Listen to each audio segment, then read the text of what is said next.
Quand un homme ou une femme perd de l'intérêt pour une personne, la première chose qui surgit est l'apathie, c'est-à-dire le comportement typique de « je me préoccupe peu de tes sentiments, de tes pensées, de tes opinions, de tes idées ou de ce que tu ressens ».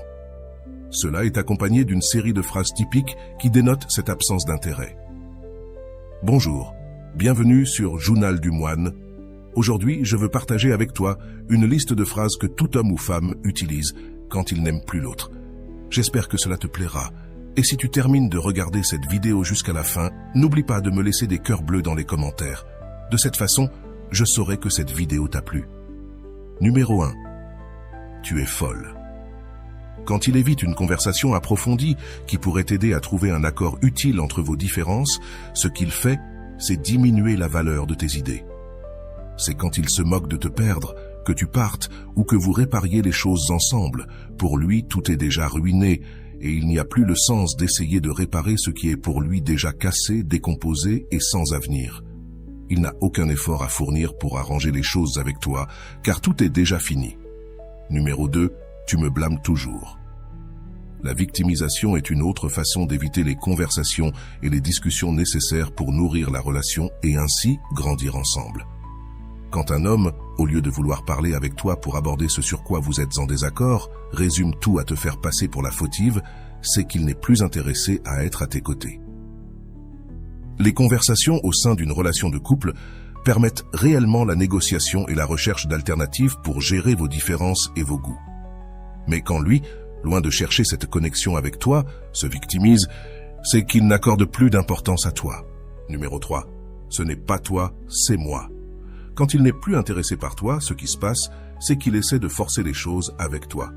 Il essaie d'une manière très rationnelle de rester à tes côtés alors qu'en réalité, il veut s'en aller.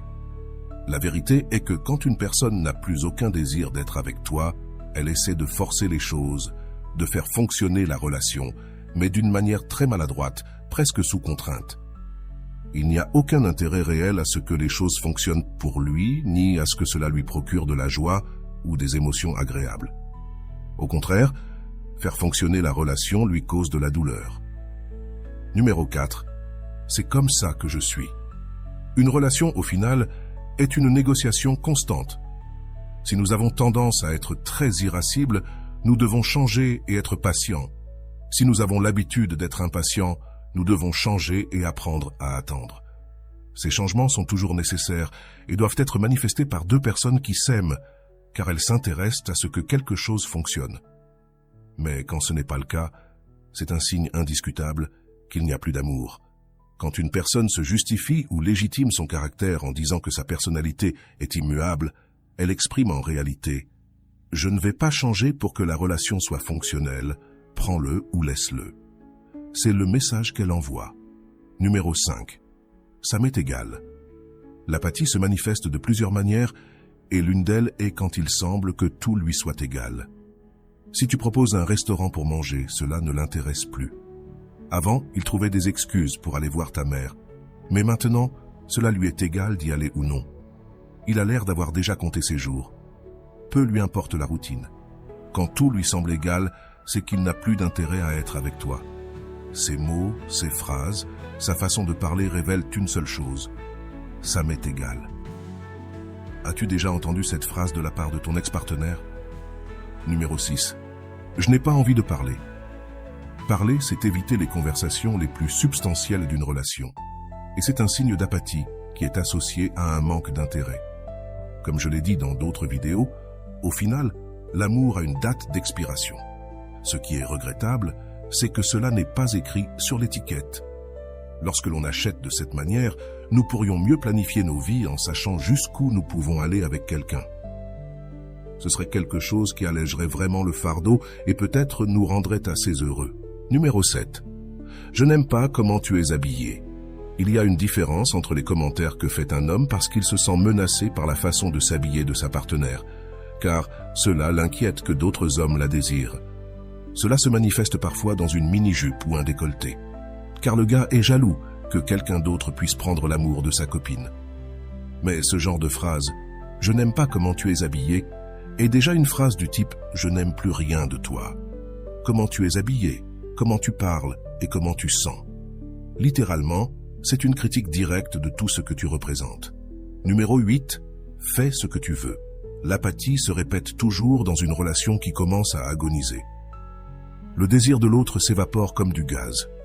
Tu pourrais même lui dire que tu sortiras avec le voisin et que tu reviendras demain, ivre. Dans ces cas-là, cela ne va plus vraiment l'importer. Le désintérêt est déjà un symbole de désamour. L'entendre dans les paroles d'une personne qui t'a un jour dit qu'elle t'aimait est déjà un signe qu'il faut partir. Quand il ne se soucie plus de ce que tu fais, quand il n'écoute plus ce que tu dis, quand tes mots deviennent une sorte de bruit blanc, c'est qu'il n'a guère envie d'être avec toi ou qu'il est déjà préoccupé à écouter les paroles de quelqu'un d'autre. Alors, pars de là. Numéro 9. Tu n'es plus comme avant. C'est vrai, nous changeons. Nous ne sommes plus les mêmes, car nos projets de vie changent, nos goûts changent et, évidemment, notre essence change. Et c'est tout à fait valide que nous ne soyons plus le couple que nous étions. C'est une partie de la croissance de cesser d'être ce que nous étions pour devenir quelque chose de différent. Il est naturel que notre partenaire, en ressentant ce changement, n'éprouve plus d'attraction pour nous. Les changements sont élémentaires, ils sont communs.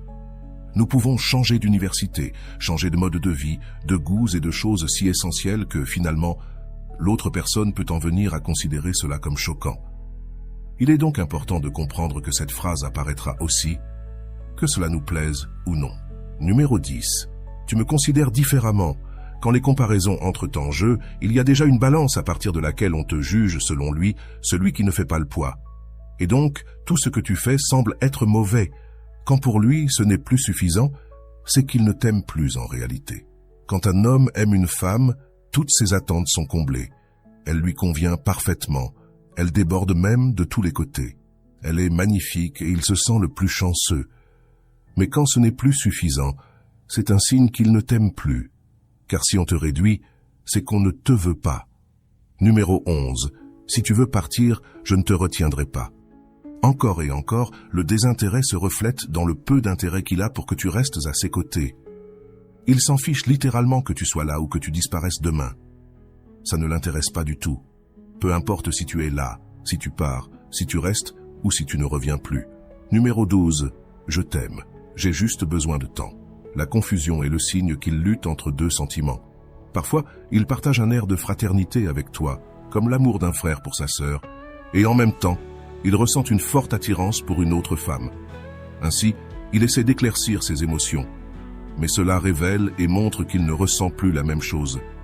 Parce que quand tu pars d'ici, quand tu ne te sens pas à l'aise, quand tu te sens méprisé, peu importe combien il dit qu'il t'aime, si ses attitudes et ses mots disent le contraire, il vaut mieux que tu partes.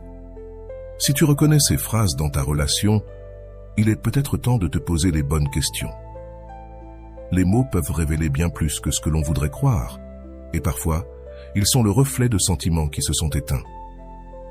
Il est important de ne pas ignorer les signaux, aussi subtils soient-ils. Tu mérites quelqu'un qui te respecte, te soutient et t'aime pleinement. Ne laisse jamais personne te faire douter de ta valeur. Parfois, la meilleure décision est de se libérer pour retrouver l'amour que tu mérites vraiment.